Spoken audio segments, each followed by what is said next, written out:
Bienvenue à bord du vaisseau Hypersensas. Alors, bienvenue sur la chaîne YouTube de Grégolito et Maxam. Aujourd'hui, concours d'anecdotes, on reçoit Queutrus. Alors Queutrus, une anecdote, s'il te plaît, il faut qu'on devine si c'est vrai ou faux. Ouais, t'as compris le concept ? Ouais, j'ai compris. Ce qu'il faudrait, c'est qu'on comprenne si c'est vrai ou si c'est faux. Ouais, j'ai compris, ouais. Ok, bon, c'est bon. Ok. Bon, allez, enchaînez là. C'était un jour, je devais... Non. Si. Ça part très mal. Donc c'est ouf. Donc ouais, c'était à Fontenay-sous-Bois. C'est une dinguerie. Et j'avais une émission de Comics Outcast à préparer, tu vois, délire quoi. Non. Ouais, si. Et en fait, j'avais tout lu, toutes les chroniques, tous les comics 10 jours avant. Voilà. Vrai ou faux ? 10 jours avant ? Dinguerie. Il était quelle heure quand t'as commencé à lire ? Il était 17h12. Et c'était quoi les titres ? Mec, Imperium, ça c'était toi, c'était Grégo qui avait décidé. Ouais, il y avait Ma vie dans le caniveau, donc ça c'était un comics choisi par Adrien Larouzet. Ah, de l'émir ? Ouais. Ça semble plausible comme ça. Ah putain, j'hésite quand même. Et puis il y avait un truc un peu pourri choisi par Queutrus aussi, qui était pas, que personne n'a compris. C'était pas Zef, ça plutôt ? 10 jours d'avance, ça me semble énorme. Ah c'est vrai ? C'est vrai, Ouais, moi 10 jours. Tu crois que c'est bon ? Moi j'y Attends. crois. Moi je pense que c'est vrai. Moi j'y crois pas. Je sais pas, j'hésite. Hein. Moi je dis oui, c'est vrai, t'avais préparé l'émission. C'est faux. C'est faux.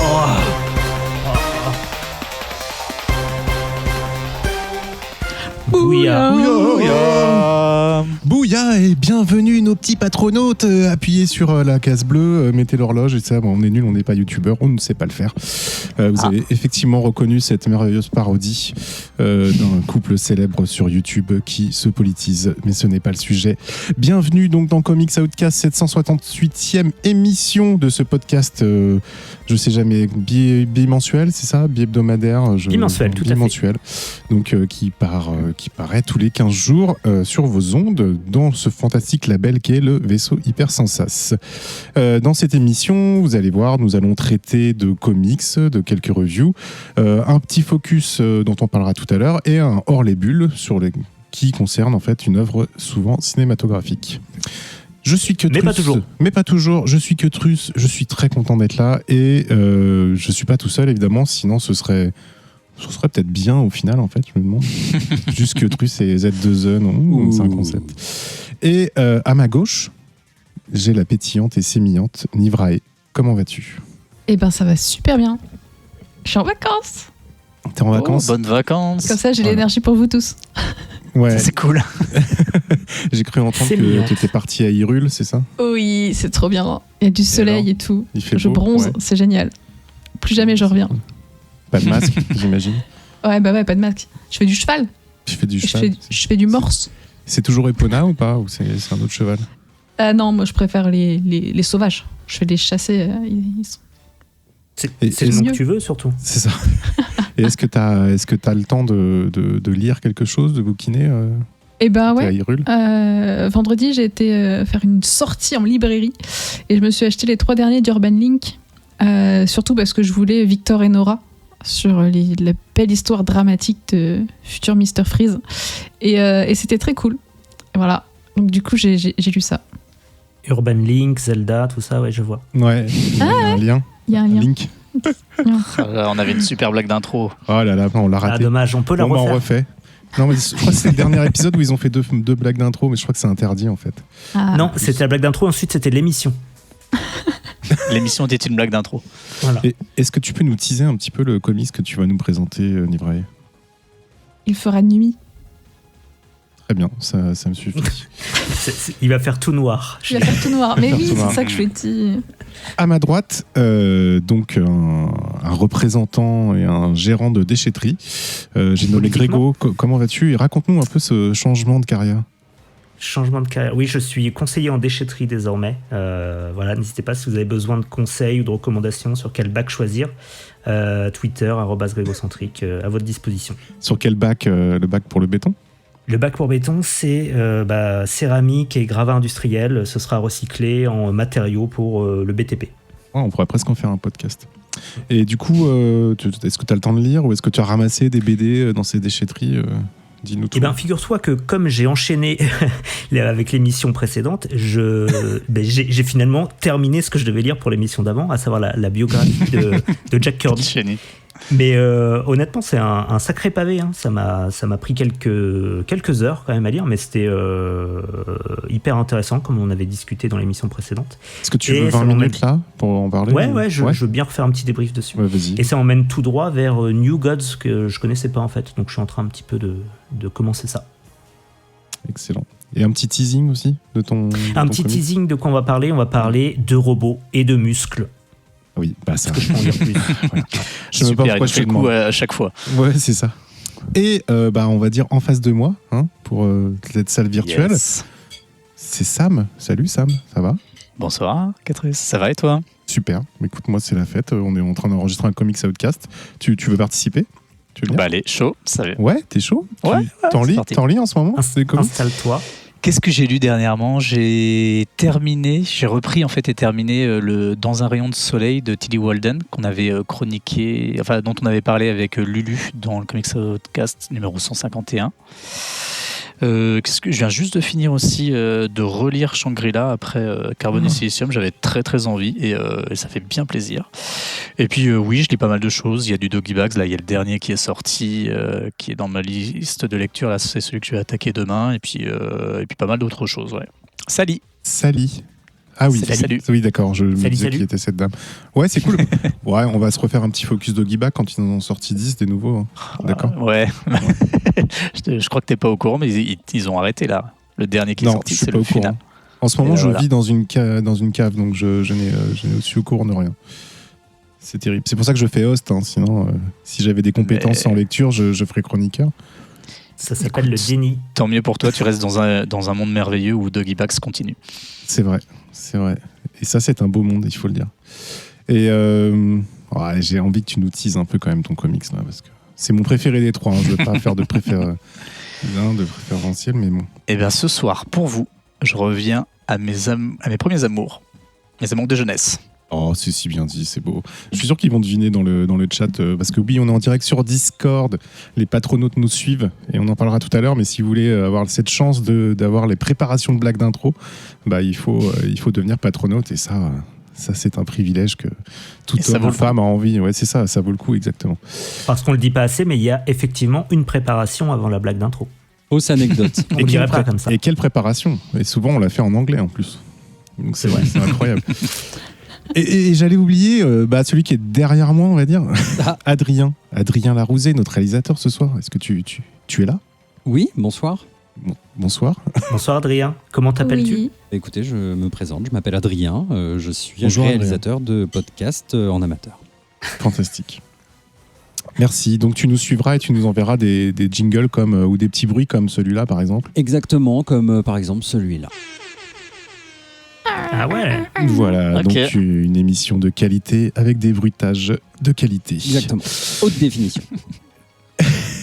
Et ça va, vous êtes prêts? Vous êtes chaud? Ouais. Oui. Alors, Comics Outcast 168, c'est parti!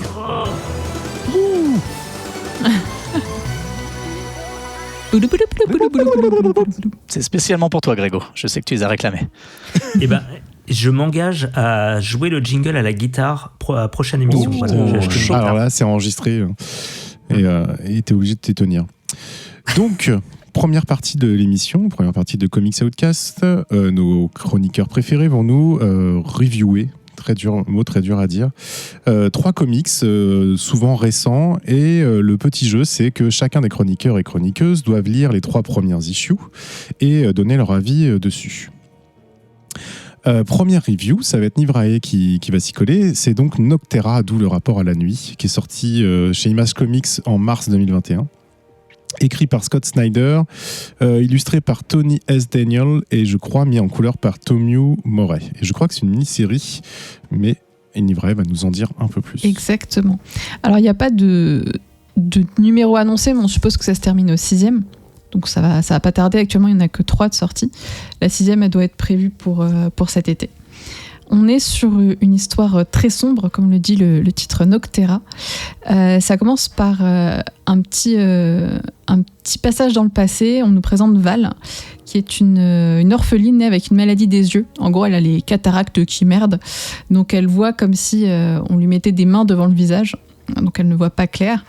Et le jour de son opération, elle se retrouve avec une famille adoptive, donc elle voit, et en plus elle a une famille aimante, ce qui n'est pas quand même trop génial pour elle.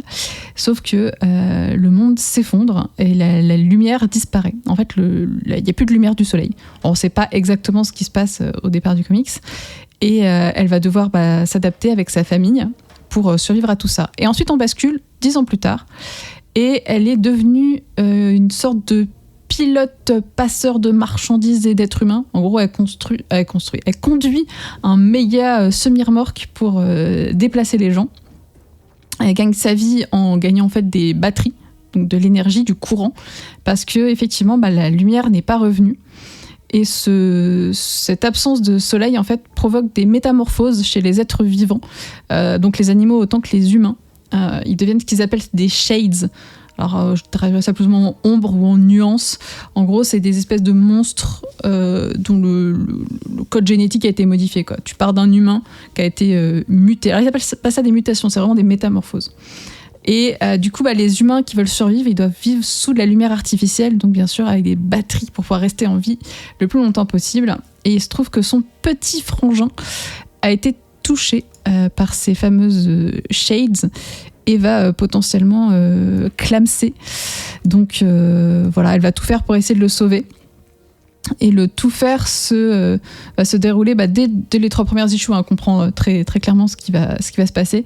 C'est qu'elle va être engagée par un vieux monsieur et sa petite fille pour les emmener avec son super gros camion quelque part, là où il y aurait quelque chose. Donc il a une sorte de brûlure de soleil sur le bras, donc potentiellement de la lumière qui pourrait sauver elle et son frère, et potentiellement toute l'humanité. Donc voilà, on est sur une grande aventure avec une humanité qui va pas bien et des gros camions. Et comme on est dans le noir en plus, il y a plein de lumière flashy partout. Ça fait un petit côté cyberpunk derrière tout ça. Donc voilà un petit peu pour la mise en situation. Ce que j'en ai pensé, alors si c'est effectivement 6 issues comme ça a l'air de s'annoncer, ça va être un peu court, je pense, parce que pour l'instant, on ne sait pas du tout ce qu'elle est devenue. Enfin, comment elle est devenue ce qu'elle est. C'est-à-dire qu'on passe d'une enfant qui est dans la voiture avec sa famille adoptive à une nana qui est hyper méga badass avec un costume de super-héroïne et qui défonce des monstres. Et on a un espèce de gap qui, pour l'instant, après 3 issues, n'a pas vraiment été complété. Le côté où on va traverser des territoires pour essayer de résoudre l'histoire, c'est intéressant, mais c'est vrai que j'aurais peut-être un peu plus aimé une histoire sur la transformation de cette jeune fille, quoi. Comment est-ce qu'elle est devenue assez incroyable et badass. Après, le méchant qu'on voit pour l'instant, parce que oui, le méchant, c'est pas la lumière qui disparaît, le méchant, c'est un espèce d'humain qui s'est recouvert d'une sorte de matière un peu bizarre qui le rend, on va dire, un peu... Enfin, qui le protège. C'est une espèce de matière brûlante. C'est-à-dire que si toi, tu le touches, ça te brûle. Mais lui, il est protégé par ça. Donc, il apparaît à l'écran comme une ombre. C'est un peu étrange. Donc voilà, je sais pas. Pour l'instant, l'histoire me plaît un peu, mais j'ai l'impression qu'en 6, je serais pas satisfaite du résultat. Pourtant, ça passe très bien l'arousé... l'effet Larousé, il n'y a aucun souci. Ouais, le Z2E test, il passe très bien parce que dès la 3e issue, tu t'es lancé dans l'histoire, même dès la première, hein, ça va très très vite. T'apprends très vite qu'elle va traverser pour aider un vieux, il n'y a aucun souci là-dessus, mais j'ai toujours du mal avec ces mini-séries où j'ai l'impression que je vais me faire arnaquer dans 2 issues et qu'en fait il va pas se passer la moitié des choses qui devraient se passer, quoi. Mais bon, visuellement, c'est pas mal cool, un petit côté un petit peu cyberpunk, les lumières flashy, tout ça, les effets de noir, d'ombre sont plutôt pas mal. Donc je continuerai, mais j'ai un peu peur d'être déçu sur la suite. Et c'est marrant, c'est un projet qui a été financé par Kickstarter. Ah ouais ? Ouais. Il a été sur Kickstarter, je sais plus quand exactement, mais il a récolté 208 000 Genre Scott Snyder, il a besoin de Kickstarter pour financer ses... Ouais. Mais en fait, je crois qu'ils ont profité un peu de la crise Covid. Enfin, profité, c'est pas ça. Ah oui, d'accord. Ils ont mis à profit, plutôt, le confinement pour sortir cette issue, quoi. Et je crois pas avoir entendu, d'avoir un gros auteur comme ça, comme Scott Snyder, faire un financement participatif. C'est assez. En même temps, c'est gagnant, quoi. C'est sûr qu'un mec comme Scott Snyder, il explose son Kickstarter, quoi. Ouais, ça te fait des précos un peu faciles, quoi, on va dire. Ouais. Mais non, c'est étrange parce qu'en plus, il a déjà fait des choses chez Image. C'est pas comme si c'était un inconnu. Ah, tu vois, je me suis même pas posé la question de s'il y avait eu un financement autour de ce titre. Je suis surtout surprise, que ça sort c'est très bizarre. chez Image, quoi. Bah donc, oui. Pour moi, elle ressemble à n'importe quel étrange. titre de chez Image, quoi. Il n'y a pas de choses particulières dedans, quoi.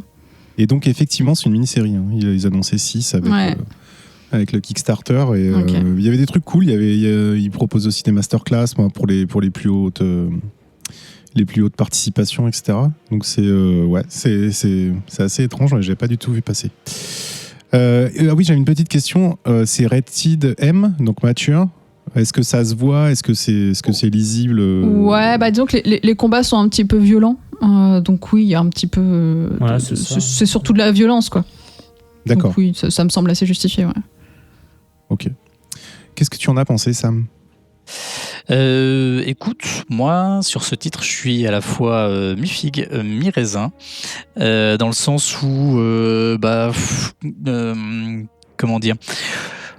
Ça semble un peu cousu de fil blanc, tout ça. C'est une histoire, on a l'impression de retrouver, alors c'est agréable, mais on retrouve quand même des archétypes d'histoires qui sont assez habituels. Et je crois que c'est Ben qui disait ça, il y a un numéro de cela, les histoires de monde post-apo, on en soupe beaucoup. C'est vrai que si c'est pas pour avoir quelque chose d'un peu original, c'est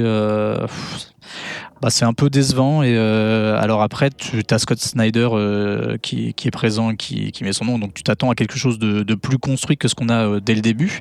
Mais je trouve que les choses vont déjà un peu trop vite sur la mise en place et que finalement les enjeux... Ouais, bien sûr, 6 c'est dur, mais après c'est eux qui ont fait le choix de 6 issues. Et je trouve que du coup, les enjeux, ils sont là, ils sont présents, mais on s'y attache pas plus que ça. Les personnages, t'as pas plus le temps de t'y attacher, et du coup d'avoir de la compassion pour eux avant que tout ne commence. Et je sais pas tellement où ça va. Ça peut être sympa, mais pour le moment, si j'avais pas eu à le lire, je pense que j'aurais pas cherché à aller le lire. Et même visuellement, ça marche, c'est joli, mais c'est pas non plus révolutionnaire. On est sur du comics classique, joli, mais sans vraie patte, quoi. Donc, je sais pas. Je pense que je vais attendre de voir si Nivrae nous dit que ça vaut vraiment le coup, et dans ce cas-là, j'irai continuer, mais sinon, je suis pas sûr de continuer. Ok. Même s'il y en a plus que 3 à lire, quoi. Ça vaut pas le coup. Ouais, en même temps, j'ai tellement de choses à lire à côté que... Est-ce que je pourrais, hein, franchement, pour donner mon avis après, mais ça m'a pas plus accroché que ça, franchement. Okay. Ni l'arrivée du méchant, ni même toute cette espèce de communauté. Tu sens au début que tu as une communauté qui est énorme, qui va soutenir la gamine, et puis en 2 secondes, cette communauté elle est retournée. Et, tu vois, tout va trop vite, tu ne t'attaches pas ni au personnage, ni au groupe de personnages, ni à l'univers. Donc moi, ça n'a pas marché sur moi, voilà, tout simplement. Ok. Et toi, Grégo, ça va dans la déchetterie ou Alors, déjà, c'est quoi déjà l'histoire post-apo où un messager doit apporter un MacGuffin dans les terres désolées pour sauver l'humanité ? Patriote. Non, la bonne réponse était toutes les histoires de post-apo. Ouais. D'accord. Donc celle-ci. Parce que c'est l'espoir. T'as toujours l'espèce d'espoir derrière. Exactement. Cela dit, moi j'ai plutôt été bon client. Il était dans ma reading list. Je voulais l'amener au dernier CO, mais Nivrae l'avait chapardé avant pour cette émission. Et moi je veux dire que j'ai plutôt bien accroché. J'étais assez client. Alors oui, en effet, l'histoire c'est du déjà vu. Mais il y a un petit twist intéressant là, sur ces histoires de lumière, obscurité, métamorphose. Ça amène plein de nouveaux éléments qui peuvent être assez intéressants et assez malins par moments. J'aime bien le méchant, il est plutôt cool. Le concept a l'air sympa pour le méchant. Ouais. Il y a un petit côté futuriste et super-héroïque dans les costumes et dans les personnages. Mais en vrai, moi je m'en fiche de savoir comment ils en sont arrivés là. Oui, à la rigueur, ça dire à un moment, c'est cool si j'ai un casque à la Daft Punk avec une lumière en rond dessus, et moi ça me suffit comme explication. Donc voilà, j'ai plutôt accroché, c'est plutôt bien raconté, les dessins font le job en fait, c'est bien taffé, c'est propre, c'est net, c'est du grand classique. Voilà. On pourrait reprocher un petit manque d'audace peut-être et de prise de risque parce que on est quand même sur un médium graphique, ça nous parle d'ombre et de lumière, et j'aurais aimé peut-être un dessinateur un peu plus inventif et peut-être un peu plus audacieux sur tous ces aspects-là. Je pense qu'il y avait plus de choses à apporter sur l'ombre et la lumière dans le traitement des planches. Mais cela dit, c'est pas moche. Donc ça se lit bien.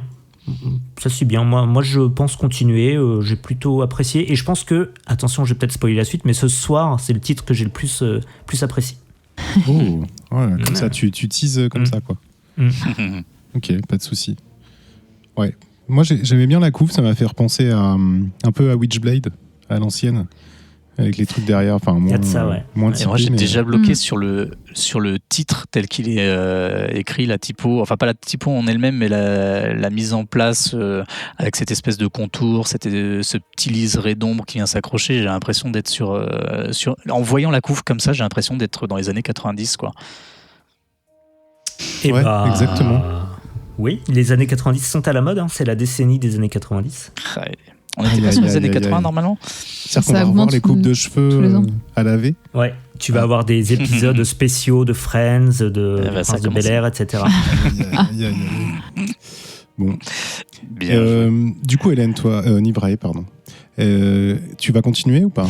Ouais, non, jusqu'au bout. c'est sûr que je vais continuer parce que bon, je me dis 6, ça va, tu vois, c'est pas comme si je m'engageais dans un truc hyper long. Et puis, je sais pas, j'ai un peu espoir qu'il se passe quelque chose de bien au bout de 6, tu vois, que le résultat soit bon, même si j'ai quand même très peur de pas réussir à trouver les réponses que moi je cherche. En tout cas, à la fin de la 3e, on t'annonce un petit peu une suite un peu plus épique, donc pourquoi pas. Voilà, je me dis, Scott Snyder, il a fait des choses bien, il a fait des choses qui des fois marchaient pas. Je lui laisse ça. C'est bien construit, ouais. Souvent c'est bien construit. Voilà, c'est toujours construit. Du coup, je lui laisse la sa chance. narration marche et puis hyper on bien. verra. Ouais. Moi, je m'attends à quelque chose de très classique, donc on verra qui sera le plus déçu des deux. Je comprends. Ok. Ok. Merci. Alors que Zef débarque dans le Discord. Zef débarque dans le Discord, c'est vrai. Faisons une petite pause. Zef, bonjour. Voilà.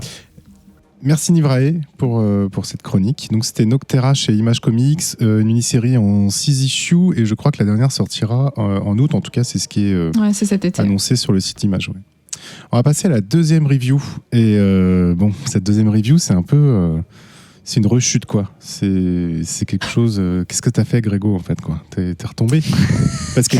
Qu'est-ce que les coulisses? J'ai rechuté. Bah, tu vas nous les dire, parce que Avengers, Mech Strike, il y a du muscle, et il y a du robot, mais en plus, on est avec les Avengers, c'est quoi?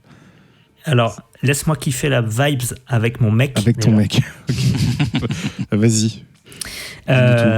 Donc j'étais là dans le Slack, je disais attendez, je vais trouver un titre pour la prochaine émission, et Nivrae m'a dit tu fais pas Avengers Mech Strike quand même? J'ai dit mais si, bien sûr, c'est ce que j'allais choisir, c'est ce que j'allais faire. C'est pas ta faute, c'est ça que tu veux dire?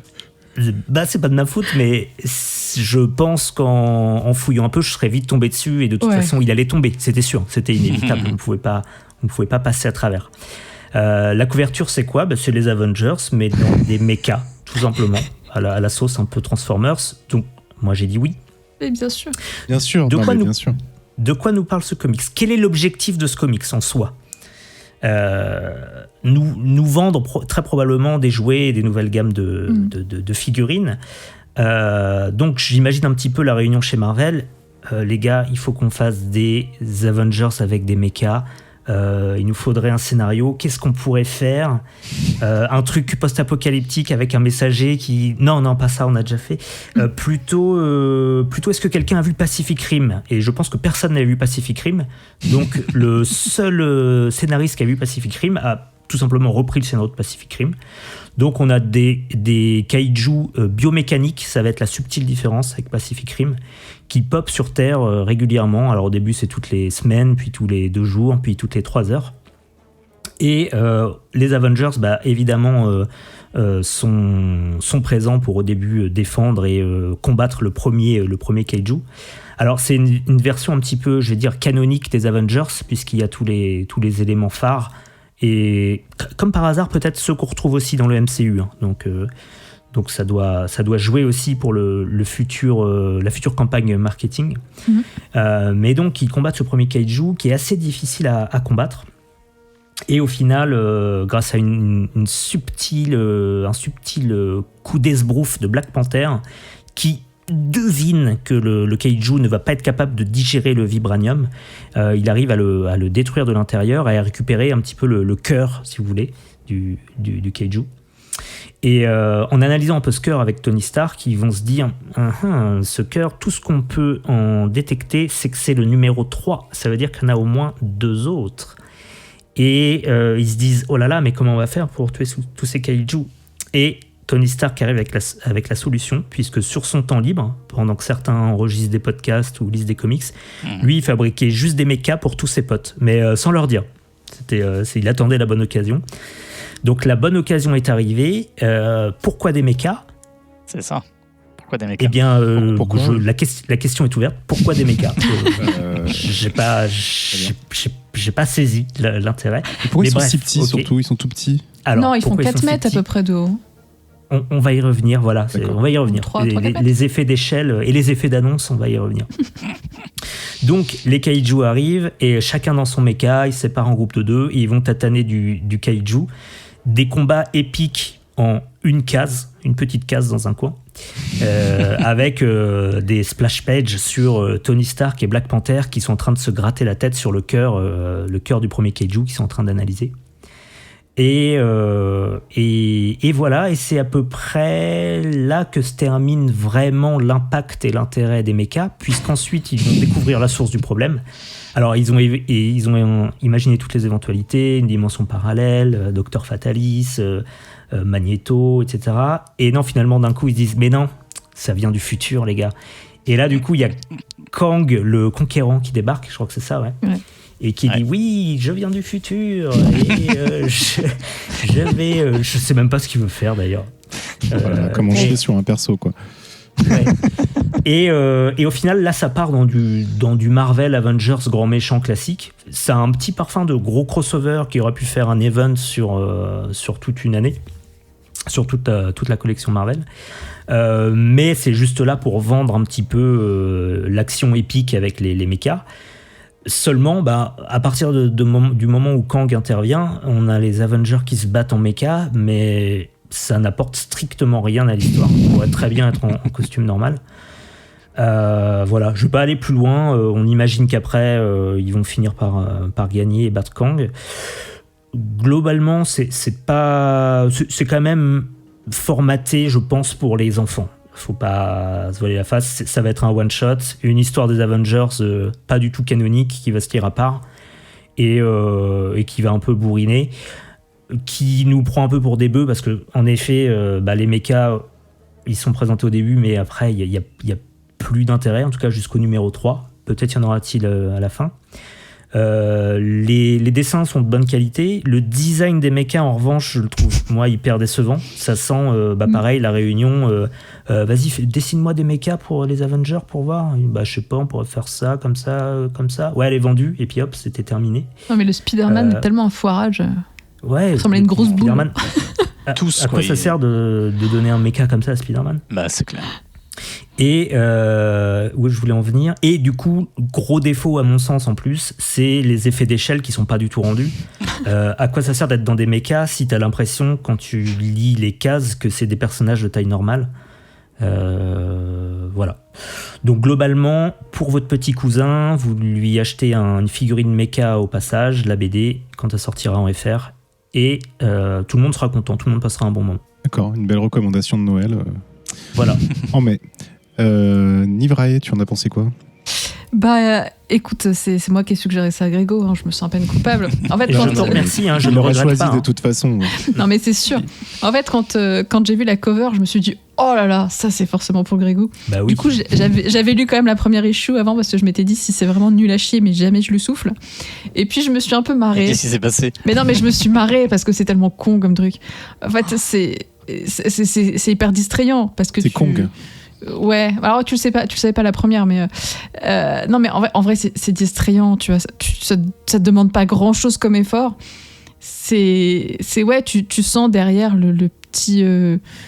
La petite collection de jouets qui va sortir, et puis je me suis dit, en même temps, qu'est-ce que je les aimerais en robot, qu'est-ce que j'aimerais les avoir en fait en méca. Et je les ai vus. Et voilà. Écoute, non, mais c'est vraiment ça. En fait, le comics pour moi, il a pas d'intérêt si ce n'est se dire, oh, ils sont trop cool en méca. Et c'est vraiment juste ça. Le reste est vide. Franchement, quand t'as le méchant qui débarque, t'es là, tu fais, ok, mais pourquoi être allé chercher si loin alors qu'en vrai on s'en fout complètement de qui peut être le méchant de cette histoire, tu vois. C'est vraiment pas c'est clair. Ouais, et puis les petits passages avec Stark et T'Challa qui sont en train de chercher l'origine, enfin pendant que les autres ils se débattent contre des monstres enfin je sais pas. Non, mais c'est un nul un peu plaisant, tu vois, je sais pas. J'ai pas détesté ma lecture, elle avait juste pas forcément un intérêt autre que la distraction. Genre plaisir coupable ou Ouais, un peu, parce que tu sais que ça va rien changer à l'univers, tu sais que ça va pas être très bon, mais c'est un peu marrant en fait de les voir en méca. C'est un peu ça. D'accord.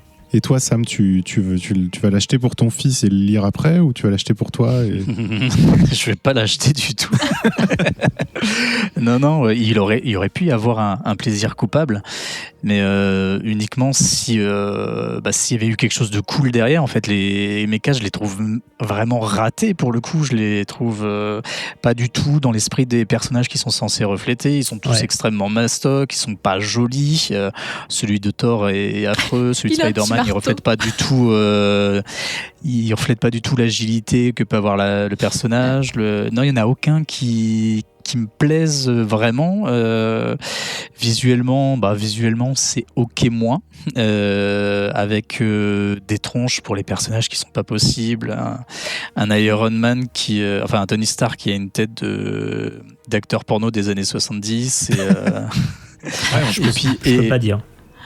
Et des problèmes de proportion, pas uniquement dans les échelles entre les personnages et leur méca, mais aussi parfois entre la tête du personnage et son corps, ou des choses comme ça. J'ai pas du tout accroché, j'ai pas eu ce plaisir coupable. Du coup, si le truc cool visuellement, et parce que du coup ça devient une sorte de bouillie infâme, donc on s'en moque de si c'est bien fait ou pas, mais c'est assez fun. C'est des espèces de dinosaures à la fois reptiles et à la fois mecs, qui en plus se déchire en plein de morceaux et tout ça. Ça, c'est assez fun. Mais non, même les personnages en eux-mêmes, tu vois Captain America, t'as des espèces d'écailles là qui font des espèces de petites pointes partout. C'est dégueu.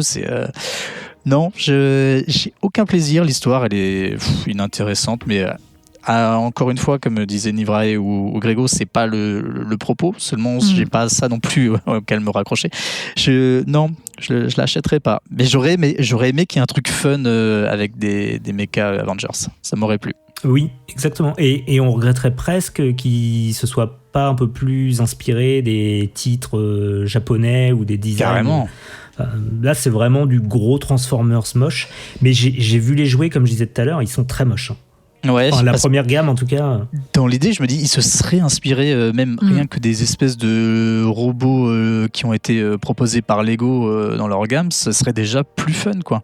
Ouais. Et non, ils sont pas allés par là. Avant de finir la review, il faut absolument qu'on parle de ce que vient de partager Nivrae sur le Discord, qui est le teaser, c'est ça, pour l'issue 4, et où on voit un méca Thanos avec un méca gant de l'infini. Oui. Ah oui, j'ai pas vu. Bah oui, parce que Thanos, il va les aider en fait. Mais du coup, on suppose qu'il va avoir son méca à lui. Et il a le casque de Iki du Phénix d'ailleurs. Oui, complètement. C'est exactement ça. Donc en fait, mais à partir de ça, on peut vraiment dire que c'est n'importe quoi. Mais juste pour voir ça, j'ai envie de lire la suivante, tu vois. D'accord. Ah oui, t'as quand même envie de lire. Mais en fait, j'ai juste envie de voir déjà comment est-ce qu'ils vont le faire rentrer dedans. Et puis, je sais pas, j'ai envie de voir la scène où il est dans le méca, tu vois. Oui. On le voit, on le voit arriver quand même. Oui, on le voit arriver, mais on ne le voit pas rentrer dans ce. Tu vois, ils vont. Tu dis pourquoi Thanos irait dans un méca et pourquoi pas. Non mais attends, on a quand même Tony Stark qui a passé des années à construire les mécas des autres et qui ferait un truc à Thanos en un claquement de doigts, tu vois. Je veux voir ça. Mais ce qui est fort, c'est qu'il s'est fait un méca, c'est rigolo que Iron Man se soit fait lui-même un méca, quoi. Oui, ça c'est vrai. Qu'il n'en avait pas besoin. Le connaissant, ça, il a dû faire son méca en premier d'ailleurs, je pense. Oui, très certainement. Ouais, ça m'étonnerait pas.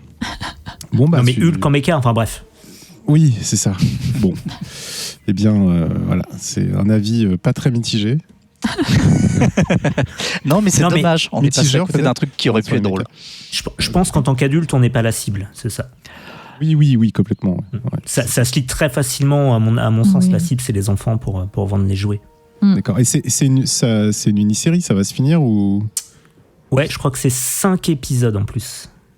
Ok, d'accord. Donc plus que 2. Donc c'est vraiment une campagne publicitaire. Ça vaut le coup, quoi. C'est ça que tu veux dire.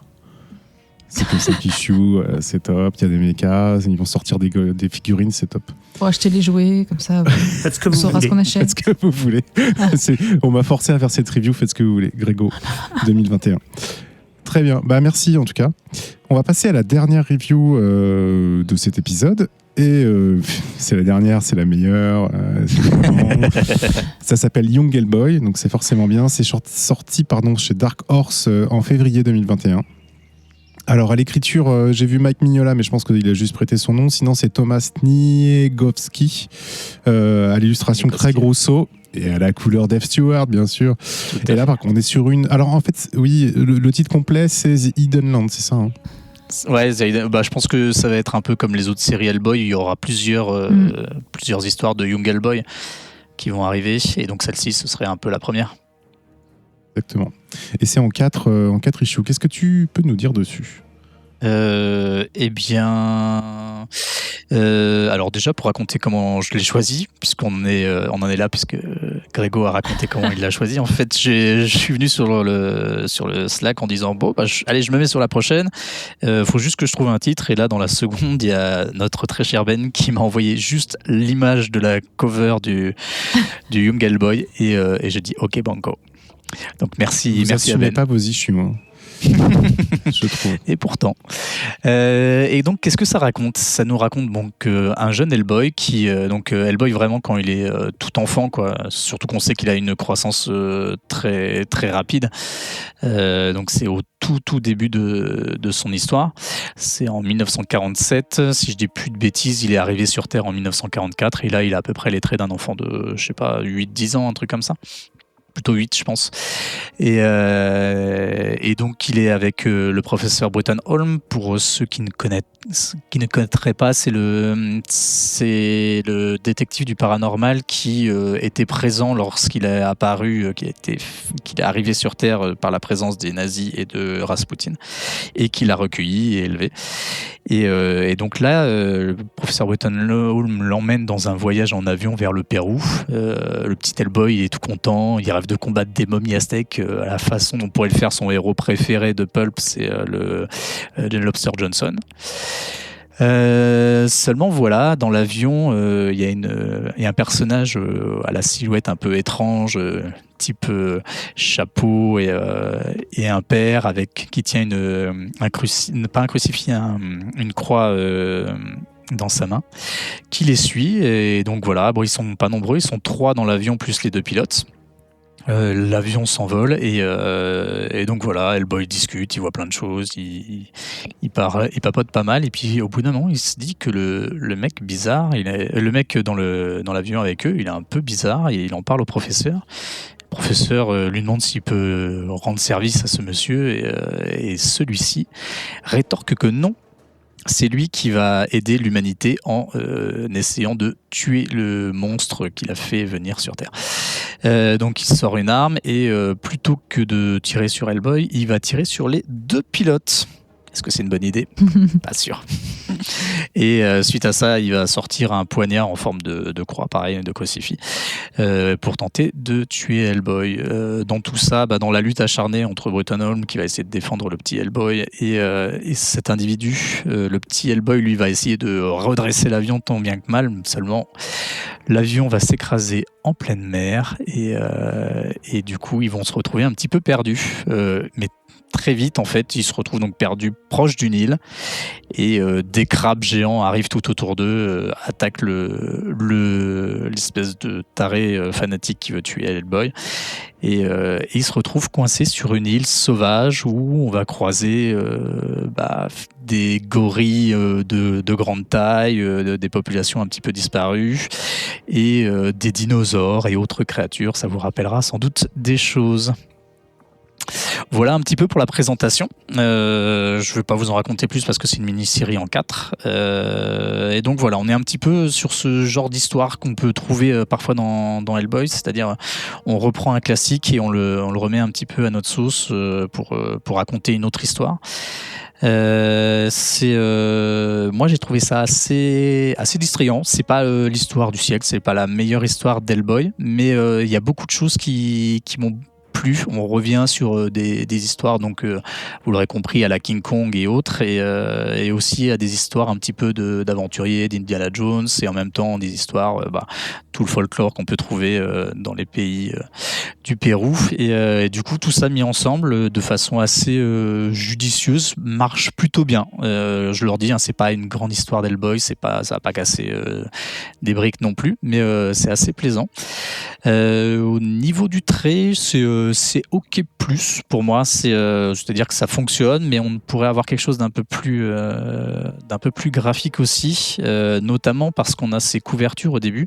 Je sais pas si elles sont du même auteur, mais elles sont vraiment magnifiques, très graphiques, avec des couleurs qui pop vraiment, et puis par-dessus une espèce de traitement qui donne un côté du coup assez pulp aussi, pour revenir du coup à cette idée de ce qui fait un petit peu le sel de cette série, de cette volonté d'Hellboy qui est à fond dans les comics de son époque, quoi. Et c'est un traitement qu'on retrouve pas malheureusement dans le reste du comics, qui rend le tout un petit peu plus fade malheureusement, et un trait qui est un peu moins dynamique aussi. Ça c'est dommage, mais alors vous le savez, je suis un grand fan d'Hellboy, c'est vrai, et de Mignola.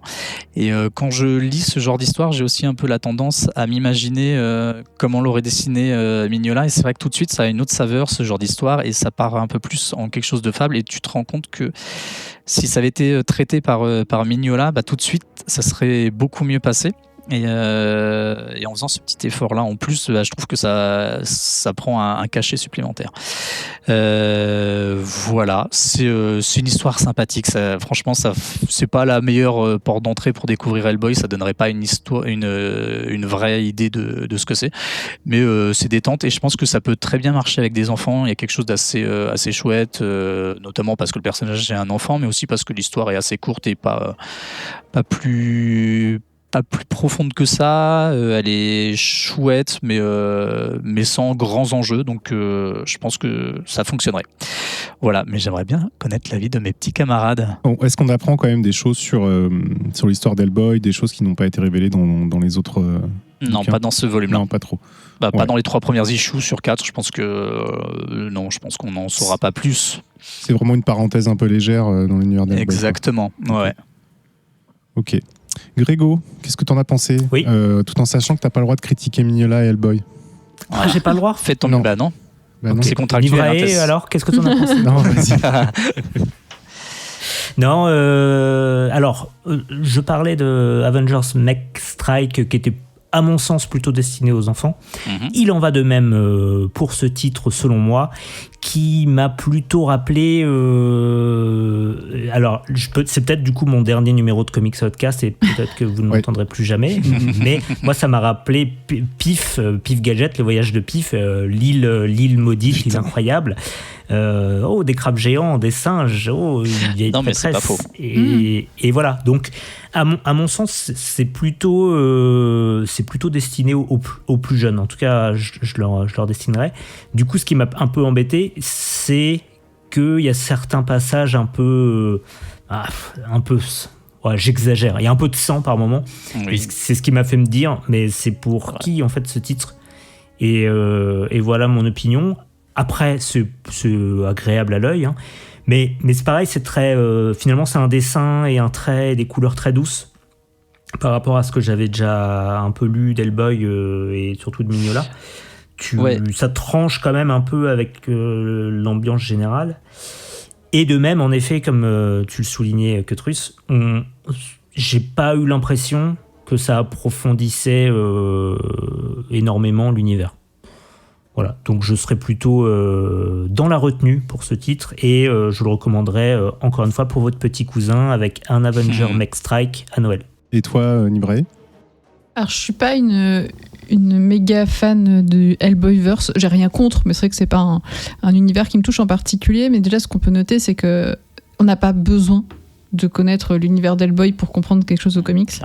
Bon, mis à part si on sait pas du tout qui est Hellboy, ça doit être un peu bizarre de voir un gamin avec un bras chelou. Voilà. Mais non, il est très simple à comprendre. C'est pour ça qu'effectivement, ouais, comme Grégo, je pense que ça s'adresse plutôt à un public jeune, mis à part effectivement les gerbes de sang un peu étranges.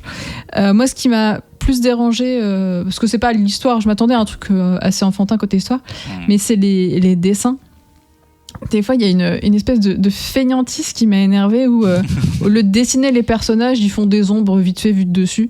Et en fait, sur une case, tu dis ah, ok, d'accord, c'est juste pour faire un effet. Mais en fait, après, tu fais 2 cases, 3 cases, tu fais ok, d'accord, ils ont eu la flemme. Parce que c'est dommage, tu tapes des fois presque des pages complètes avec un dessin, avec un petit peu de détail, avec des choses dedans. Et derrière, t'as des espèces de zones de feignantise. Alors sur la première, ça se voit pas trop. Mais alors plus t'avances dans l'histoire et plus t'as des cases comme ça où... alors genre vraiment, tes personnages, ils sont juste gris, quoi. T'as une ombre vite fait, ils sont gris dedans, ça c'est fait. Tu reconnais Hellboy de loin forcément, mais c'est pas... Enfin, c'est pas non plus quali, quoi. C'est un peu dommage. C'est un procédé qu'on trouvait aussi beaucoup dans Pif Gadget à l'époque. Mais par contre, franchement, je vois très bien ce que tu racontes sur ton Pif Gadget. Mais le côté aventure dans une île où il s'est passé plein de choses, où tu sens que c'est pas la même temporalité. Il y a des choses préhistoriques dedans, il y a des monstres. Ouais, ça rappelle un petit peu ça. Après, t'as un côté mystique, on en a pas trop parlé, parce que après, on spoil trop, je pense, sur la taille du petit comics, donc ça serait dommage. Mais oui, bon, il y a des choses qui vont s'annoncer. Je suis à 3 sur 4, je lirai la 4e, mais c'est vrai que j'en attends pas un truc phénoménal. Je pense que la résolution, elle sera assez simple, et puis ils vont repartir, et puis tout le monde sera heureux, quoi. Mais ouais, c'est quand même bizarre d'avoir un petit peu ces gerbes de sang, une vague aspect de nudité comme ça là, qui traîne au milieu de tout ça. Tu te dis mais c'est pour enfants, mais il y a quand même un petit truc qui est un peu adulte dedans, c'est un peu bizarre. Ouais, une petite chute de rein que tu devines. Ouais, peut-être jeune adolescent, je sais pas trop. Mais bon, ça se lit bien, il n'y a pas besoin d'être un collab sur Mignola, un collab sur Hellboy pour comprendre en tout cas ce qui se profile.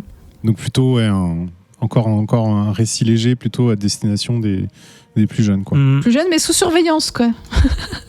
Surveillance. Tu vas le finir quand même, Sam, j'imagine? Ah oui, moi je vais le finir. Oui, il reste en plus qu'une issue. Et puis de toute façon, je lis tout ce qui est dans le domaine d'Hellboy.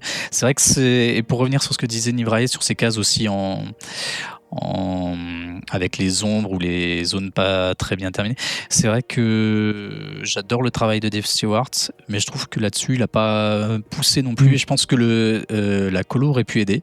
Après, il y a d'autres moments où, en effet, la tête des dinosaures, c'est pas ouf et le dessin est pas le mieux. Alors que, comme je veux vraiment le répéter, parce que ces couvertures sont magnifiques, je les adore de cœur, franchement, et je trouve vraiment dommage qu'on ait ni ce dessin, ni cette couleur pour nous raconter ces histoires.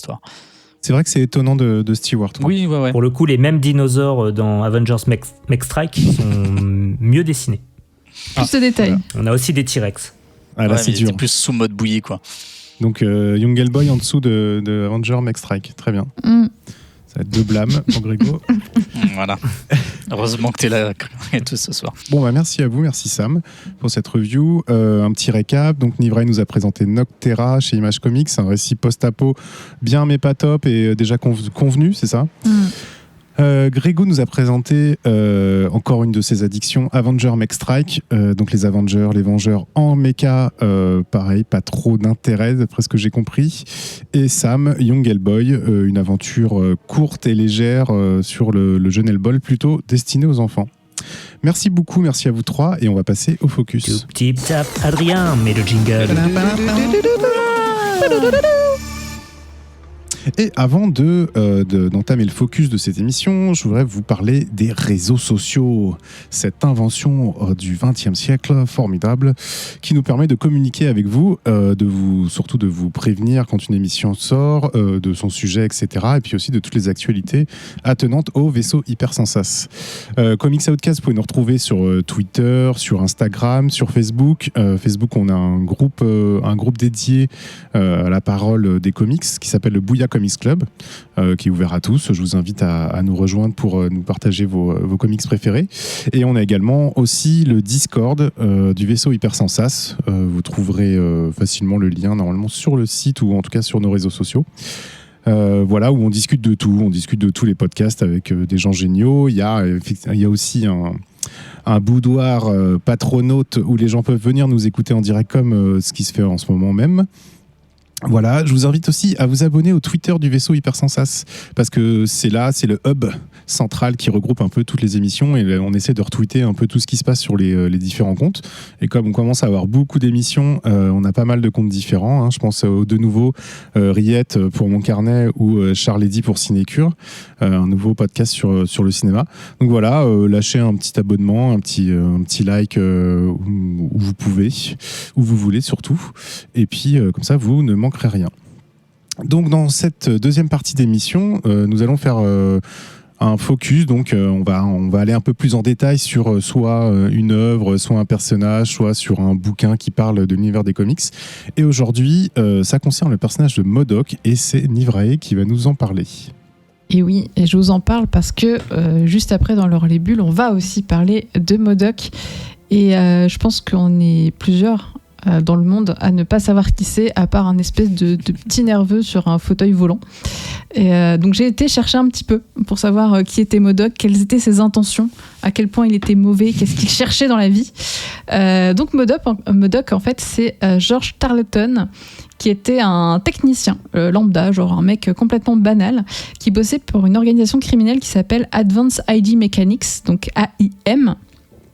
Et puis après un certain nombre passé au sein de cette boîte, il a été choisi par le dirigeant de la boîte qui s'appelle le scientifique suprême pour en fait subir un traitement à base de radiation, de bioingénierie, et il a été transformé dans ce qu'on le connaît actuellement physiquement, donc une sorte de créature avec une tête complètement démesurée et qui a un intellect surhumain, limite un ordinateur en fait à la place du cerveau, et des pouvoirs psioniques, donc plutôt télékinésie, ce genre de choses.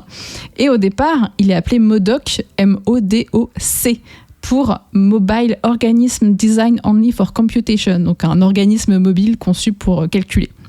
Actuellement, juste pour info, c'est pas un C mais c'est un K, donc je vais vous expliquer pourquoi.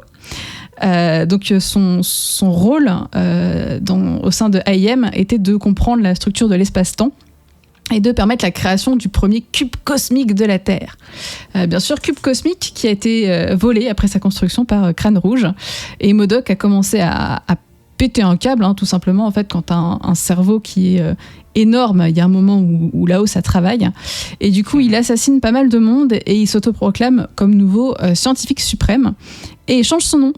Donc il garde le MODOK mais il remplace le C par un K pour Killing. Donc du coup il devient l'organisme mobile conçu pour tuer et non plus pour computer, quoi. Et donc c'est parti pour ses aventures. Alors MODOK, franchement, c'est toujours un petit peu le même schéma. Il essaye d'enlever quelqu'un pour le tuer, pour l'influencer, pour récupérer son intelligence.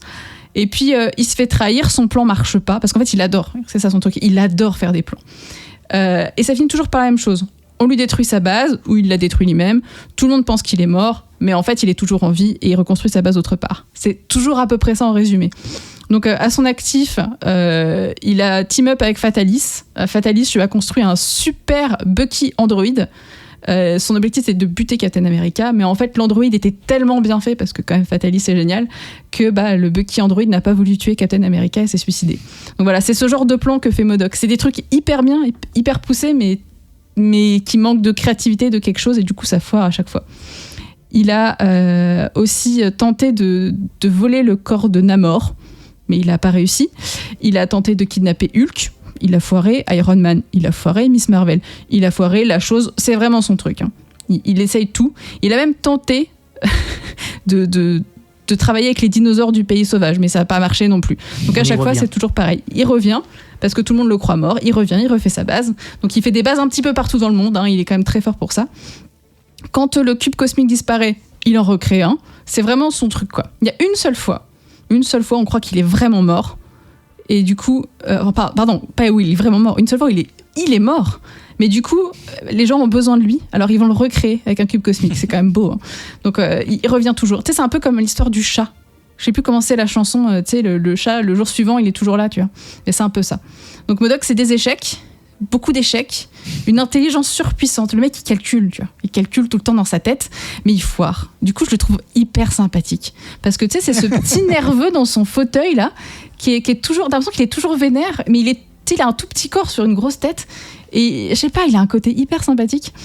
Tu serais vénère aussi, non ? Mais bien sûr, mais c'est un peu choupi, tu vois, t'as envie de le prendre dans tes bras et dire mais c'est pas grave, tu vas recommencer. Non mais c'est vraiment ça. Je trouve un côté choupi, mais tu sais, c'est vraiment le petit... Il est tellement vénère qu'il a l'air choupi, quoi. Donc voilà, ces combats, en résumé dans les comics, c'est garder la tête de l'AIM, sans vraiment la tête, rester le leader de AIM. Il veut pas conquérir le monde et tout ça, c'est pas forcément ça qui l'intéresse. Il veut juste être le plus fort, le plus intelligent et garder la tête de sa boîte. C'est quand même très important pour la série après derrière. Il a tenté plein de choses. Il a kidnappé Fatalis, il a kidnappé Mr. Fantastic, Black Panther, il voulait voler leur intelligence pour être encore plus intelligent. Il a tenté d'ulquiser les héros pour faire un chaos. Juste pour tester parce que c'est drôle, il est un peu comme ça, tu vois. Donc voilà, alors juste niveau stuff, il est dans un fauteuil volant, donc qui survole grâce à un champ magnétique. Il a un bandeau frontal qui lui permet de focaliser sa puissance psychique. Donc il a un petit truc au milieu pour un peu son rayon psychique et il contrôle les distances, tout le matos que lui produit chez AIM. Donc c'est vraiment un techos, quoi. Voilà.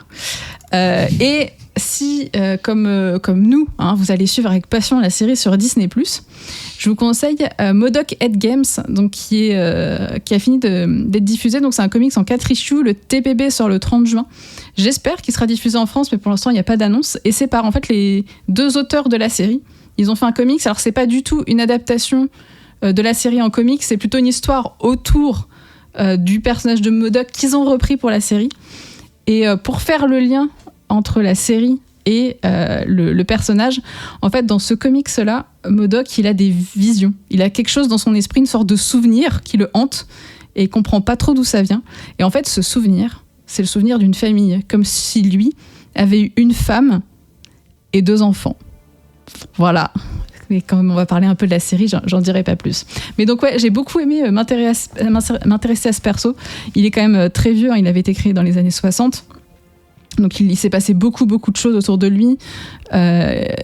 C'est un espèce de méchant qui foire à chaque fois, mais qui a un côté hyper sympathique parce que il revient toujours et il essaye toujours et il a vraiment ce côté petit nerveux drôle que j'aime bien. Voilà. Et tu t'avais déjà lu avant des comics avec MODOK, non ? En fait, je l'avais déjà entreaperçu. Je sais plus, c'est pas dans genre Secret Invasion, non pas, je sais plus. Alors, il était apparu dans un arc d'une série Marvel, une grosse série. Donc je l'avais vu, tu vois, mais sans m'attarder forcément à savoir qui il était, d'où il venait. Tu vois, je le connaissais de nom. Je savais qu'il était vénère et qu'il était méchant. De toute façon, tu le vois à sa tronche. Donc je m'étais pas intéressée plus que ça à lui. Et là, je me suis dit, dans le cadre de la série, j'ai envie de savoir qui il est, en fait. C'est quoi ses intentions, d'où il vient, pourquoi il a cette tronche-là. Et voilà. Je vois. Grégo, toi, tu connaissais ce personnage-là ? Je le connaissais assez peu parce que j'ai jamais eu l'occasion de lire Dark le concernant. Je l'ai plus vu passer dans les dessins animés du samedi matin, Avengers, etc. Donc finalement, j'en parlais plus avec mes enfants. Et tu veux que je fasse la transition jusqu'à ça ? Oui, parce qu'eux regardaient les Avengers le matin et eux le connaissaient plus que moi peut-être, tu vois. Ouais, je pense que c'est un bon personnage comique en vrai. Ça, c'est un méchant comique en fait. Ouais, c'est ça, ouais. Mais en fait, on l'a peu vu finalement ces dernières années, non ? Ouais, on l'a peu vu, ouais. Mais c'est vrai qu'il est assez charismatique en fait. Enfin, rien que la gueule et le design du perso, ça donne envie de t'y intéresser, c'est sûr. Et voilà, en fait, sans le voir quelque part, tu sais que c'est un des méchants récurrents de l'univers, quoi. Mais c'est vrai qu'au final, je le connaissais peu, tout en étant au fait de son existence, quoi. Ok. Et toi, Sam ? Moi, je le connaissais un petit peu aussi, mais pas plus que ça. Je savais qu'il faisait partie de l'AIM, qu'il avait été transformé. Je savais qu'il en était devenu un peu le boss. Je sais plus dans quoi j'avais vu ça ou où, mais j'en ai des souvenirs. Je sais que je l'ai vu dans plusieurs séries. J'ai dû voir dans Avengers aussi. J'ai dû voir dans la série qu'il y avait à l'époque. Bon, alors c'est pas canon du tout, mais c'était la série d'Iron Man là, quand il était jeune. Je sais plus comment elle s'appelait cette série. Ah oui, c'était avec horrible. le générique Iron Oui. Man, comme ça, ouais. Un truc dans le genre. Mais qui était pas trop mal d'ailleurs. Voilà. Après, je le connais pas plus que ça dans les comics, non. Par contre, moi, AIM, j'écoutais pas mal dans les années 90. Ouais, ok. Je peux dire un truc aussi, c'est que moi je crois que la première fois que je l'ai vu, je m'étais dit mais c'est pas le mec des Tortues Ninja. Tu vois, dans ma tête, je le mélangeais avec Krang. Ah oui. Parce que côté tu sais, Krang, c'est le côté un peu où t'as l'impression que t'as juste un cerveau dans un robot. Enfin, tu sais, c'est ce côté un peu mélange des deux. Mais en fait, non, hein, pas du tout. Physiquement, ils se ressemblent pas. Il n'a pas été copié un peu, quoi. Ouais, il y a peut-être de l'inspiration. Oui, et pense puis c'est un peu les années 60, c'est un peu l'époque de ce type de personnage. Tu ne ressortirais pas aujourd'hui un personnage avec ce design-là, quoi. Alors, j'ai bien lu la biographie de Jack Kirby. Ils se sont tous copiés les uns les autres dans tous les sens. Oui, bah oui, non, mais ça. Ah oui, bah oui, bien sûr. Modoc, bah, très bien. Est-ce que tu veux rajouter quelque chose, Nivray? Sinon, on va passer à la Eh ben série. non, je pense qu'on va pouvoir passer à la série. Adrien, un petit jingle HLB. Allez. Allez. J'ai trop envie d'un jingle, là. Ah, yes. Ça fait du bien. Et c'est l'émission 168. Et 68, c'est le département du Haut-Rhin. Colmar. Du Haut-Rhin. Voilà, Oh. exactement. Oh la vache. Alors, je remercie pas ce département pour les noms des villes. Oh, qui t'as sont, trouvé de quoi faire, quand même. Bah non, c'est assez compliqué, faut dire. Parce que c'est beaucoup de noms en alsacien et je suis très mauvais en jeu de mots alsacien. C'est un truc. Ah, ok. Ouais, je suis vraiment pas bon. Peut-être qu'on a des spécialistes dans le chat, mais tu vois, t'as des villes comme Hammerschwir, Ondolsheim, Appenwir, Malmerspach, Manspach, Ah ouais, c'est vrai que Massevo-Niedersbruck, ouais. et voilà. Donc je pense qu'en allemand, il y a plein de trucs à faire. C'est pas mal. Bon, j'ai trouvé quelques trucs, mais c'est vraiment tiré par les cheveux, alors que d'habitude, évidemment, ce n'est jamais tiré par les cheveux. Jamais. Jamais. Donc, en fait, dans le Haut-Rhin, tu peux aller lire des BD à Bulle. Tu peux commencer un Judge Dredd à Low et le finir à Ouderen. C'est tiré par les cheveux, je vous l'ai dit. On peut regarder les Simpsons à Fessenheim. Vous l'avez, Ok. vous l'avez pas. Ouais, Ok, c'est bon. Non, mais vas-y. On peut apprécier The Goon à Le Bonhomme. On peut créer une maison d'édition à Urbès. Rencontrer André the Giant à Orbay. Je vous avais dit, c'est tiré par les cheveux. Ouais. Éternuer à Mouche. Se détendre à Molo. Oui. Oh, Aller oui. sur une île à Stettin. Ok. Non plus. Fermer la Ouais. porte à Orod et puer du bec à Münster. Ouais, c'est pas non plus. C'était pas la grosse inspi de la mort. Voilà. Après, ils ont des beaux noms. Hein, et Namsverein, Neuf-Brissac, Neuvillers, Niederrensen, Niederergem. Tu vois, bon, voilà, c'est. Je pense que c'est une région où on a très envie de lire des comics. Voilà. Aucun jugement de valeur là-dessus. Et après cet aparté ridicule, on va passer donc à la troisième partie qui est le Hors les bulles ou HLB. Si vous nous entendez dire ça, c'est ça. Et on revient sur une série ou un film qui est sorti normalement il n'y a pas très longtemps. Et donc là, c'est sur la série Modoc, d'où le focus, vous avez vu, on est fort, qui est sorti, le premier épisode est sorti le 21 mai chez Disney+, sur Disney+, pardon. Et Ouais. ouais. Vas-y, non. Il y a combien d'épisodes de sortie là? En fait, il y en a 10 sur Hulu, mais Disney+, ils les font un par semaine. Ouais. Voilà. bon, c'est Alors que obligé. Hulu, ils ont eu les 10 d'un coup. Hein. Donc normalement, on en a que un ou deux là, c'est ça? Un seul pour En tout cas, l'instant de sortie. Un seul. Ouais. Ok. C'est juste un ou deux. Qui veut se lancer dans le synopsis? Je pense que Grégo, il est chaud. Grégory il est chaud. Là, je le sens chaud, ouais. Vas-y. Pourquoi tu dis ça? Parce que tu sais que j'ai adoré. Parce que t'as pas de Oui. Eh bien, on retrouve ce personnage de MODOK que finalement on connaît tous un petit peu. Hein. On sait que c'est un grand méchant de l'univers Marvel. On sait que c'est un grand méchant des Avengers. Et déjà, première surprise, on trouve difficilement la série sur Disney+. Moi, je voulais partager un moment complice, pareil, avec mes enfants. On va regarder la nouvelle série MODOK. Que nenni, c'est 16+ MODOK. Donc, il faut activer son compte, activer l'accord parental, aller sur Star. Ça permet pour la première fois d'aller enfin sur ce nouveau catalogue qui est dispo sur Disney+. Et là, après d'habiles manipulations, on finit par avoir MODOK qui apparaît et on peut enfin regarder. Et donc l'épisode commence, je crois, sur une bataille contre Iron Man, de l'AIM de MODOK contre Iron Man. Et évidemment, c'est une défaite de MODOK dans les règles de l'art. Mais il arrive quand même à choper une botte d'Iron Man pendant le combat. Donc il est hyper content. Pour la petite histoire, pour la petite parenthèse, c'est du stop motion. Donc c'est assez canon. Le rendu est assez... C'est bien géré. C'est très bien géré. Assez sympa. Donc bref, donc il a perdu, il rentre à la base de l'AIM, et là il est temps un petit peu de faire le bilan de son attaque. Alors entre-temps, il y a pas mal de gags, parce que c'est une série vraiment hyper second degré, mais bref, il arrive dans sa base. Il est temps de faire les comptes, et ils font un petit peu le bilan de la bataille. Ils ont perdu une barge volante, une motojet, et puis aussi, il y a besoin de financer le logiciel pour mettre le prix sur les choses qu'ils perdent dans les vidéos, quoi. Et donc il y a son comptable, c'est un agent de l'AIM avec une petite casquette avec une visière transparente, comme les vrais comptables. Et en fait, l'AIM est ruiné, il n'y a plus d'argent dans les caisses, quoi. Donc MODOK, ça l'inquiète un peu, il va falloir qu'il trouve de l'argent. Mais après sa journée à l'AIM, en fait, première surprise, un petit peu premier twist de la série, on découvre qu'en fait, il a un passage secret dans la base et que ça l'amène directement chez lui, dans une banlieue américaine, où il retrouve sa femme qui tient apparemment une chaîne YouTube de vidéos de cuisine, et son fils qui doit être plus ou moins lycéen. Je me souviens assez mal de son fils. Ouais, c'est un lycéen, collège-lycée, quoi. On sent qu'il va vivre des choses. Apparemment, ils sont de confession judaïque, et le fils parle d'organiser sa bar mitzvah. C'est pas le personnage qui m'a le plus marqué. En revanche, sa fille, elle est comme MODOK. C'est une grosse tête avec des bras sur les côtés et des jambes. Et elle est obsédée par les mêmes thèmes que les lycéennes. Donc elle veut rencontrer des garçons, etc. Donc décalage assez amusant à mon goût. Et l'épisode bascule quand en fait il reçoit une proposition pas de rachat mais d'investissement de la part d'une start-up qui s'appelle Grumble, donc c'est l'équivalent de Google.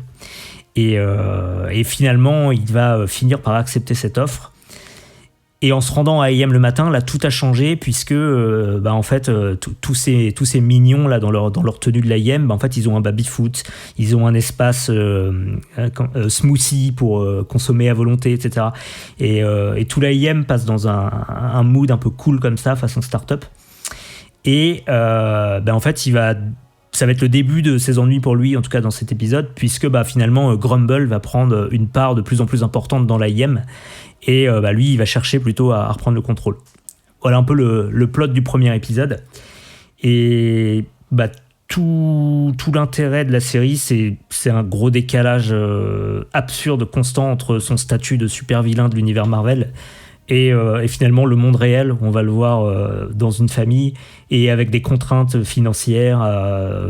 Évidemment, du coup, le monde des startups s'en prend plein la tête aussi. Moi, j'ai vraiment adoré. C'est vraiment pile ma came.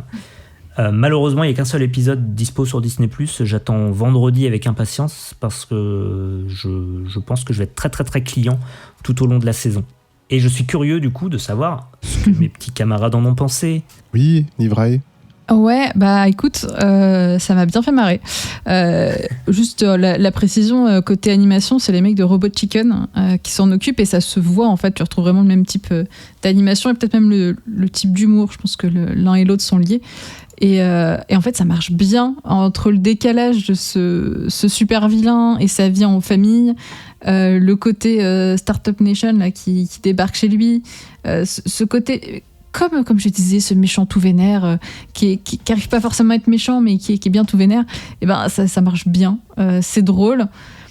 Je sais pas forcément à quoi je m'attendais en fait en lançant la série. J'avais juste vu que c'était un truc animé en stop motion, mais j'avais pas forcément fait le lien avec un truc à la Robot Chicken. Donc c'est vraiment genre...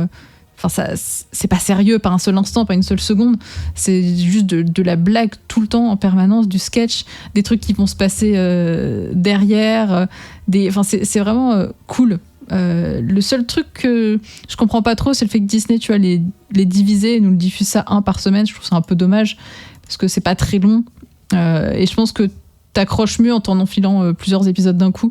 Parce que là, juste 1, ça te donne un petit aperçu, mais t'es pas non plus à fond à dire vivement la suite, tu vois. Tu dis ok, s'il y a la suite c'est cool, mais je trouve que s'ils avaient au moins fait les épisodes 2 par 2, ça aurait été plus intéressant, parce que t'aurais eu plus connaissance quoi, des persos, de ce qui va se passer, parce que là t'as vraiment juste la ligne de l'histoire où on lui prend son entreprise quoi, il a plus les mains dessus, donc ça c'est intéressant, mais c'est vrai que ça, je sais pas, il aurait manqué un tout petit peu plus là pour me donner envie d'attendre impatiemment la semaine prochaine. Donc ouais, non, je continuerai à suivre de toute façon, ça c'est sûr, parce que c'est un format qui est intéressant, mais c'est dommage pour le mode de diffusion. Et aussi un point, la VO. Les voix sont super cool, c'est que des voix de gens hyper connus. T'as donc Patton Oswalt pour MODOK, t'as Ben Schwartz, Melissa Fumero, enfin c'est vraiment un gros casting de voix, des gens qui sont plutôt cool, et c'est fait plaisir de reconnaître ces voix sur des trucs humoristiques comme ça. Un peu comme dans Invincible, quoi. Oui, un cast c'est vrai, ouais. Bah, là il est très différent parce qu'il est vraiment sur des acteurs de humour, quoi, mais qui est cool aussi. Et ça justifie vraiment le 16+. Sam, t'en as pensé quoi, et est-ce que c'est vraiment quelque chose qu'on peut pas montrer aux moins de 16 ans? Sur le 16+, je sais pas du tout. Là, comme ça, il y a deux, trois refs à l'existence des rapports sexuels, sans plus d'explication. Et il y a un ou deux passages gore, un bras arraché et un monstre agrandi qui s'écroule en répandant ses viscères sur le sol. Mais c'est très sauce tomate, quoi. Ouais. Mot, voilà, c'est. Je pense que 12 j'ai du mal à m'imaginer qu'il faille bloquer à 16+. Après, on sait pas si ça se trouve, c'est plus le reste de la série sera peut-être plus graveleuse ou je ne sais pas. Mais non. Alors, moi, ça m'embête de passer en dernier un petit peu. Désolé. On refait. On recommence, c'est vrai. Non, mais t'inquiète. Le premier, t'en as pensé quoi? Adrien, il recoupera, il refera le montage en me réinsérant entre deux. J'ai trouvé ça très joli. Je trouve que c'est un super taf de stop-mo, mais aussi le chara-design des persos est très classe. C'est assez chouette. Très très joli. Par contre, malheureusement, je suis pas du tout le client de ce genre de série. C'est pas du tout mon humour. J'ai pas du tout rigolé. Je suis désolé. Du coup, ça m'embête de passer en dernier, alors que je comprends tout à fait que ça fasse rire des gens et que. C'est ça qui m'embête. Je pense que ça peut vraiment plaire à des gens et tout. C'est juste que moi, c'est pas mon truc. Et puis, pour la petite histoire, j'ai regardé ça un peu tard après une longue session de remplissage d'impôts. Je n'étais pas forcément dans le meilleur mood, mais on va faire un humour plus fiscal. Tu t'es identifié. Absolument. Tu t'es identifié ou alors c'était peut-être un peu trop comptable, ouais. Non, ouais, c'est pas mon truc, mais je comprends totalement que ça plaise et je comprends pourquoi ça plaît. Voilà. Mais c'est vrai que je me rappelle, t'avais pas aimé non plus. C'était Teen Titans, le film là, qui était qui était un petit peu sur le même registre, des gros décalages absurdes, quoi. J'adore l'absurde, mais je sais pas, faut que ce soit bien amené. Ouais. Donnez-moi du Robin des Bois, donnez-moi du Monty Python, quoi, quelque chose un peu plus péchu, un peu drôle, ce quoi. genre d'absurde, d'accord. D'accord. Donc, tu veux dire que Grégo a un humour de merde, c'est ça que tu veux dire, Sam, sans vouloir la merde, hein. Là, c'est pas hyper recherché comme humour. Tu veux pas en parler, t'es sûr? Non, on va rester entre bonnes personnes. Est-ce que certains d'entre vous ont eu un petit séjour aux États-Unis et ont pu voir plus qu'un épisode? Et non. Non, parce que parce que confinement, parce que ouais, voilà. D'accord. Non, mais puis en fait, ça va finir par arriver à un par semaine, donc on peut attendre sagement. Là, on a quand même un bon premier aperçu et du type d'humour et de la qualité visuelle aussi. Donc, je pense que effectivement, les gens qui sont pas embarqués dès le premier épisode, ils continueront pas. Si tu bloques sur l'animation, si tu bloques sur le type d'humour, ça sert à rien de continuer. Derrière, ça sera la même chose. Exemple, Sam. Voilà, exemple Sam. Sam, je ne le forcerai pas à continuer parce que il mérite le respect. C'est vrai que pour reprendre ce que dit Regan sur le Discord, c'est vrai que ça fait aussi du bien de pas binge en permanence, quoi. Oui, bien sûr. Ouais, mais tu vois, 2 par 2.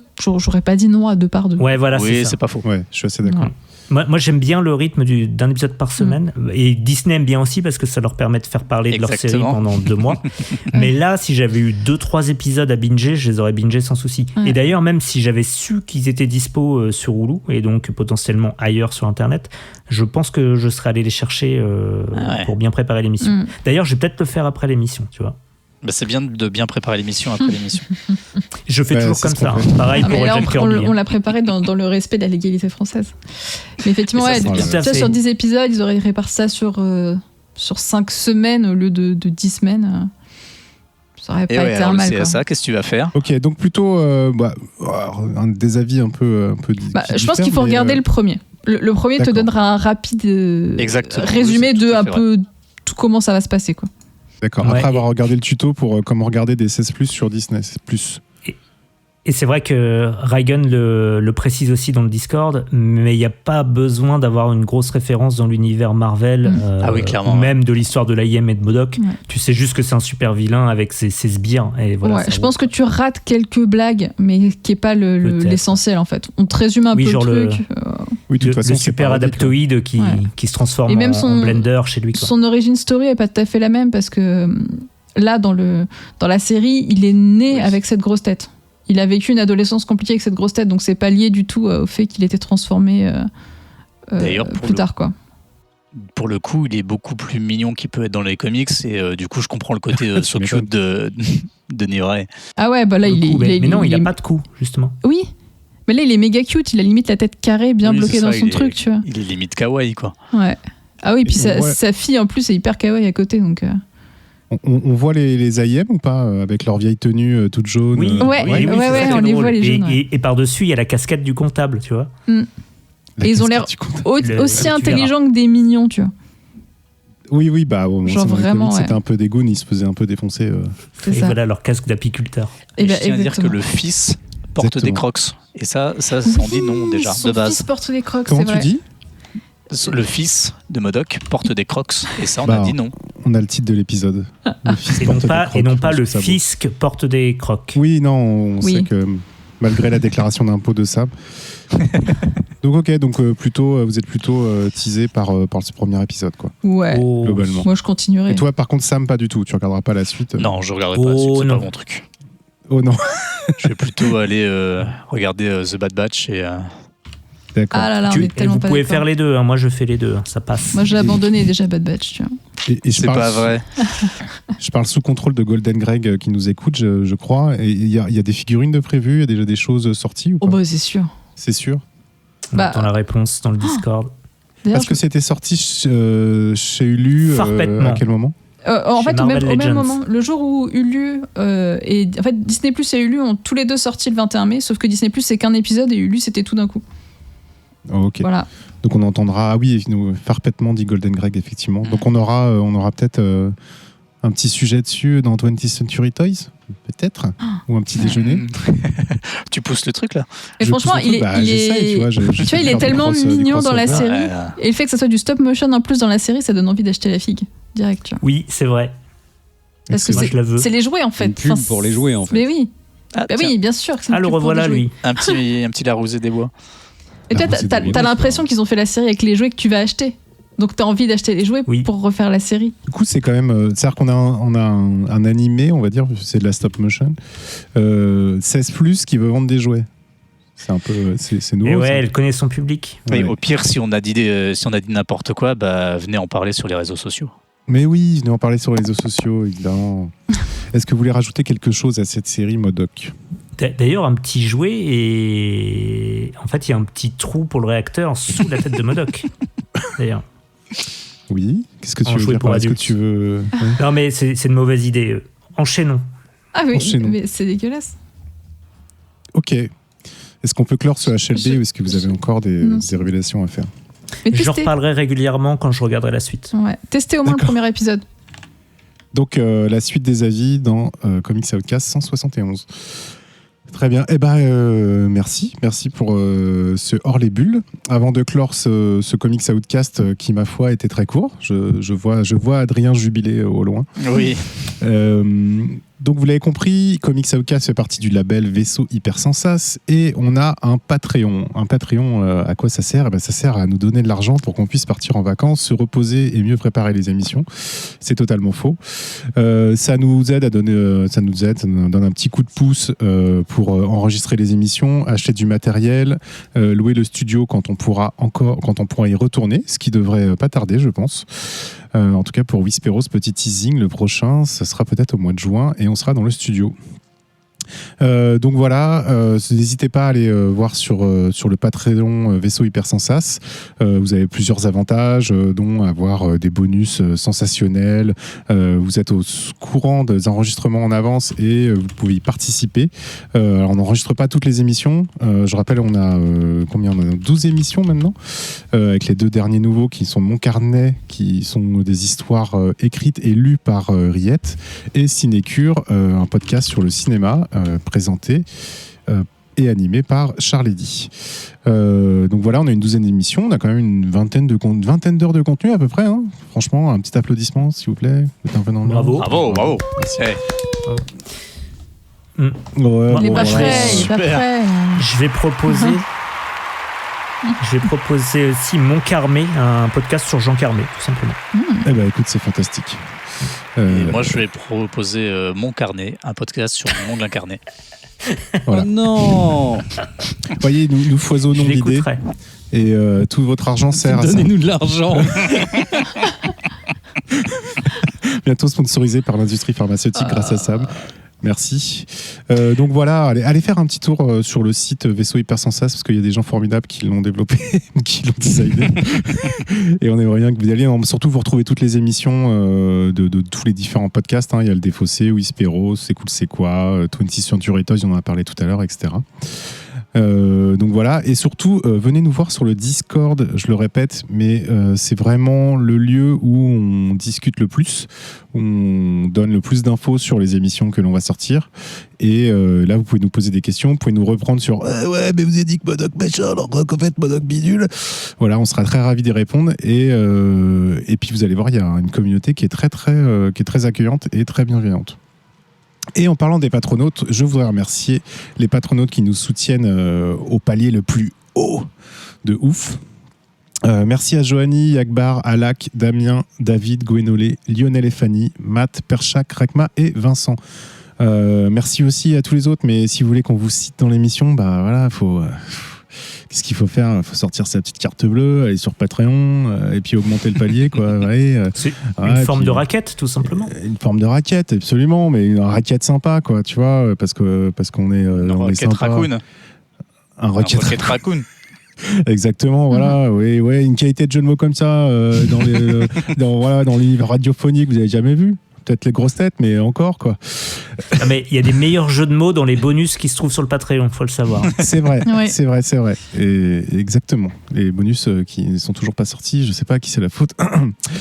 Voilà. Merci à vous. Merci Adrien, merci Nivrae, merci Sam et Grégo.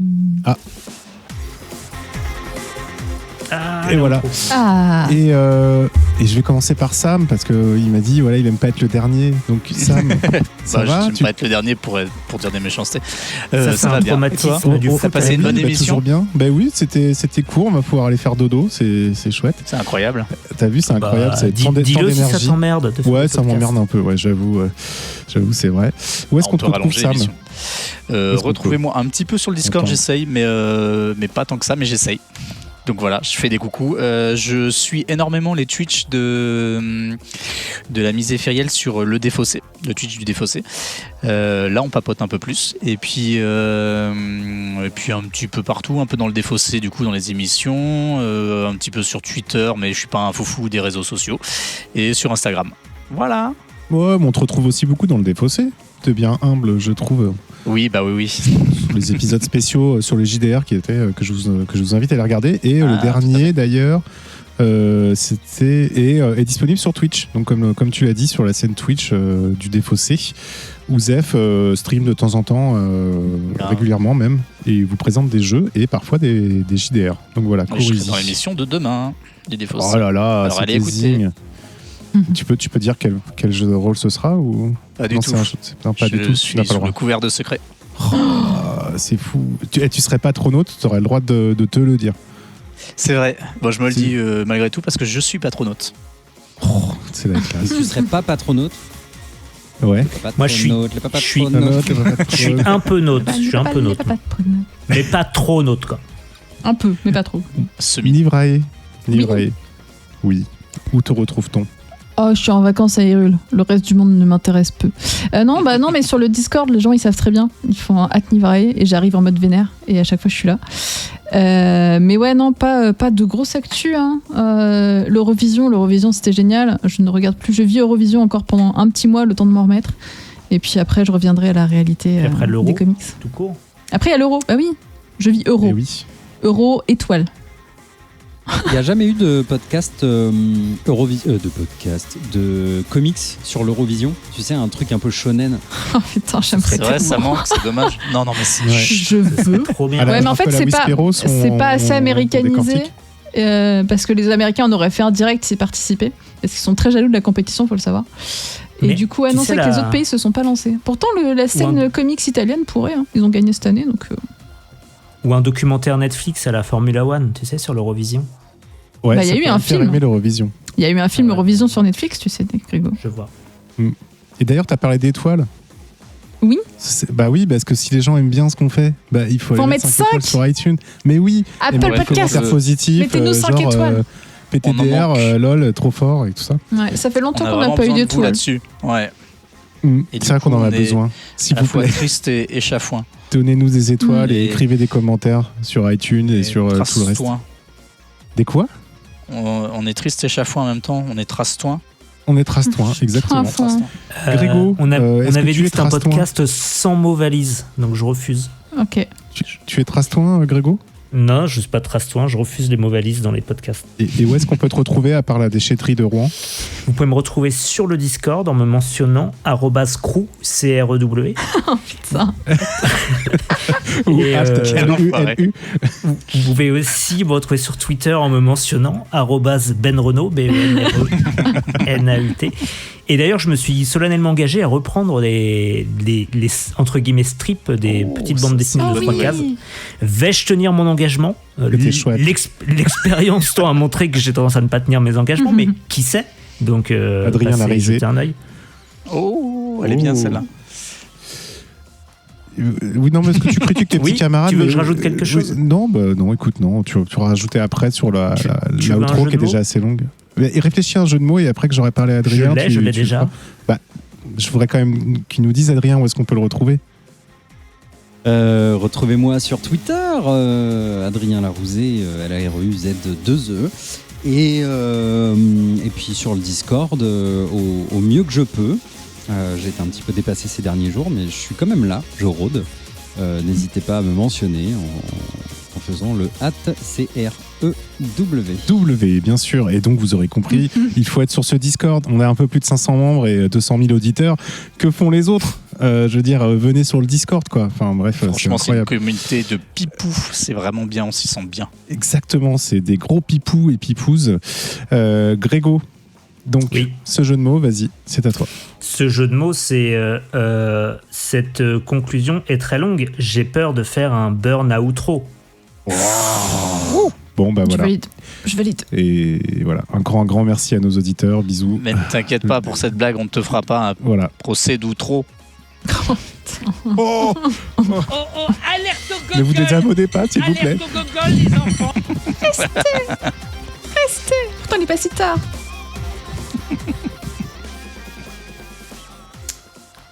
On va faire le bonus?